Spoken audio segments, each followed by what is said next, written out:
Good evening and a warm welcome to the State of Business on Art Television. I'm Nishani Pigera.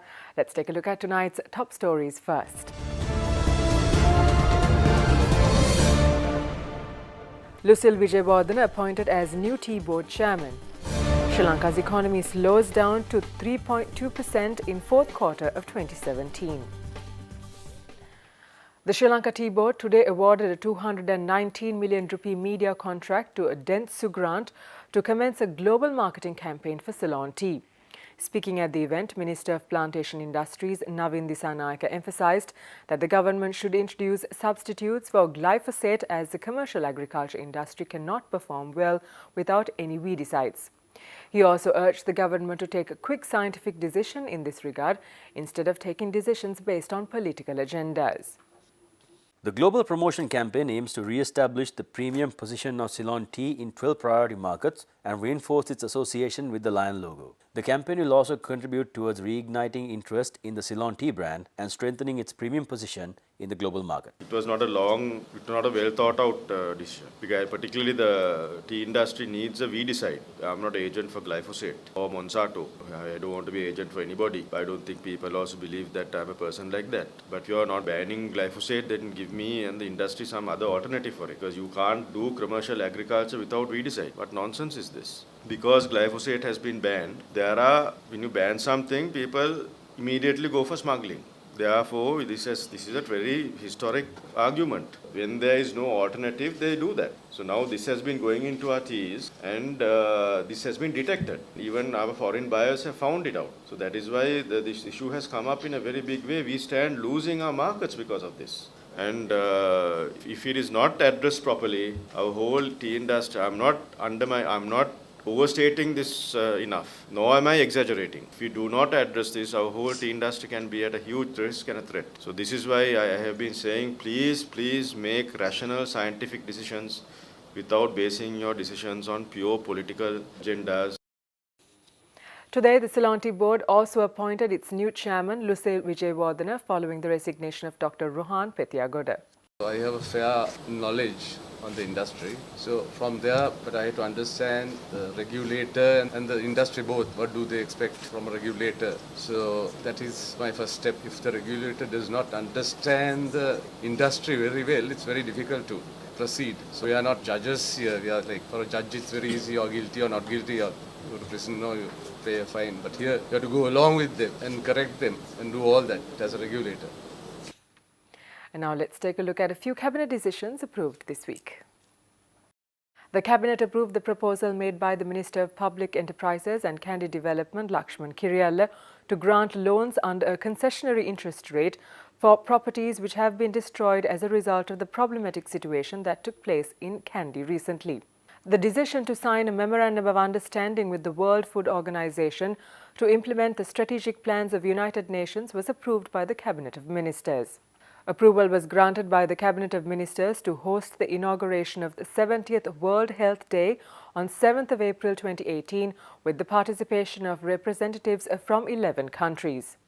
The Cabinet of Ministers approved the decision to make necessary amendments to the Companies Act No. 7 of 2007 to collect details of shareholders who have more than 25% of ownership of a company or beneficiaries who have active control of a company in order to avoid money laundering and fund terrorism.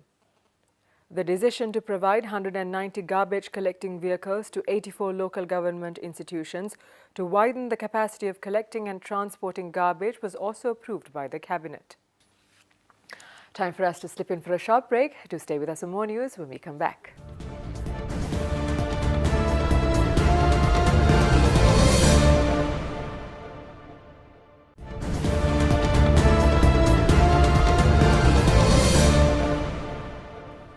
Welcome back. You're watching The State of Business.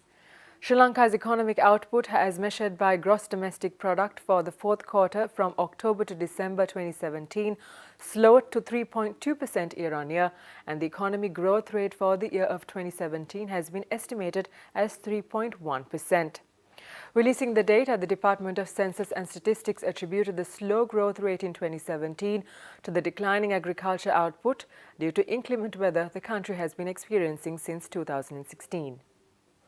The gross domestic product for Sri Lanka for the year 2017 from January to December at constant price has reached up to 9.3 billion rupees, while GDP value reported for the year 2016 was 9.03 billion rupees.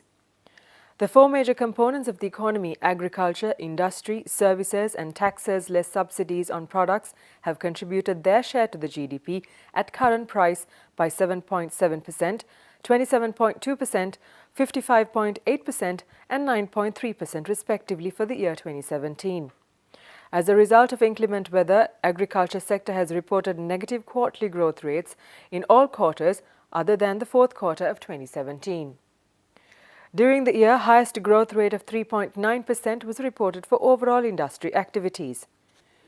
Among the industrial activities, construction activities, which corresponds to a considerably higher share of the industrial activities, increased by 3.1%. Services activities, which corresponds to the highest contribution to the GDP, have grown by 3.2% compared to the previous year. And now we have few stories in brief.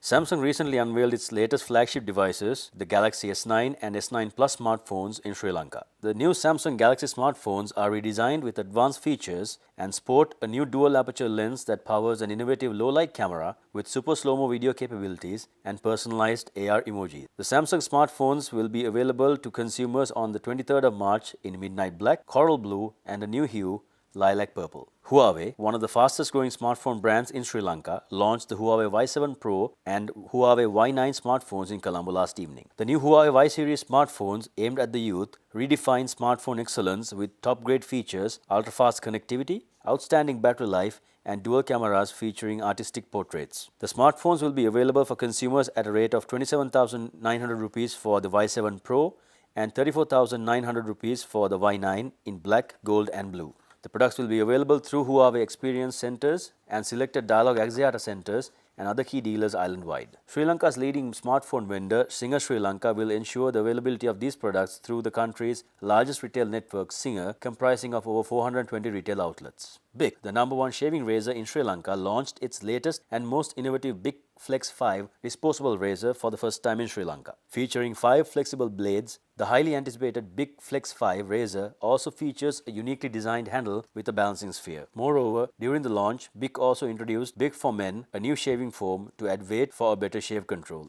Let's take a look at how the stocks performed today after this break.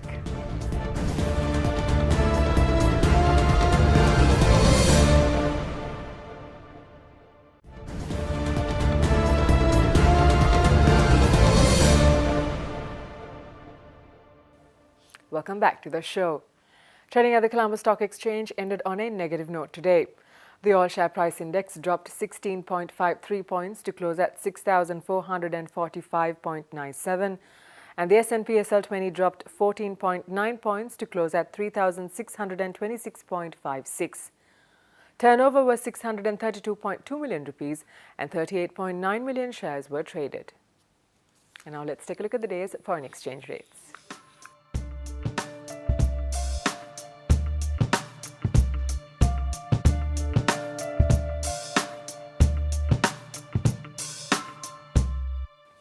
And that's all the news we have for you tonight. We'll see you again tomorrow at the same time. Until then, thank you for joining us. Good night.